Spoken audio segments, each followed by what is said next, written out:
یو ورځ و طالبانو ورونو همدقسې ترجمه وله چاپه راغله مدرسې ته نو د طالبان ناست ول طالبان یو طالب یې له منځ نه جیک هېڅ مو هم تر وسه نه کېدلو سره او یو دنه پکې و داسې پر یک کې فکر کوم د وروزګان ولایت و ما ته ویلي وي دا اول وار ده چې دومره زړور ملا وینمه چې موږ سره دومره تیز غږیږي نو ما وی څومره چاپې چې وچولي داسې ملا مې نه ده لیدلی مې دا ملا نور ملایان نه فرق لري نو څو ورځې له دې چاپې نه مخکې نیولی وو که نه نو هلته چې په ما باندې ریاست نوت کې 2 ورځې تېرې کړلې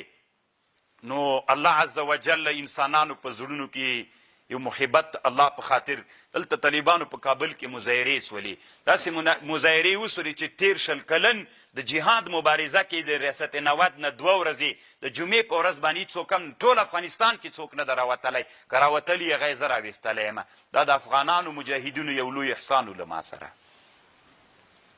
یعنې چې ریاست نوت نه به دوی ویلې بڼکه به چې راوړله هغه په میاشتو نه سو وتلی زه الله د جمعې په ورځ باندې تېر نه راوویستلم او دا اول وارو کله چې زه ریاست کابل ته بیا راوړم هغه جنۍ چې راخوشي کولم تر ریاست کابله پورې دا په 13 کلن جهاد کې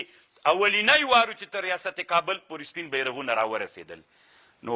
تکبیرونه نارې ولې طالبانو بیا له هغې نه وروسته الله د کابل ښه ورځ ونه لیدله یعنې د کفر دپاره الله عز وجل بیا د اسلام شاعر کړل الله دې نه کوي طالبانو که مشرانو نه تزلزل حالت راغی ملت به بیا د دوی نه پوښتنه کوي موږ ته به اسلامي نظام ساتي په هره معنا چې وي موږ ته به اسلامي نظام ساتي دلته وینې توی سوي دي قربانۍ سوې ده ته مو چې مشر کړې ښه ځواني نه لرې دنیادار نه یې صرف د دغه په خاطر چې د اسلامي نظام ساتنه راته وکړې ساتنه به یې کوې که دې ونه کړه دنیا کې هم درنه پوښتنه کوو په ورځ د قیامت کې د الله په حضور کې هم له ګریوانه رانیسو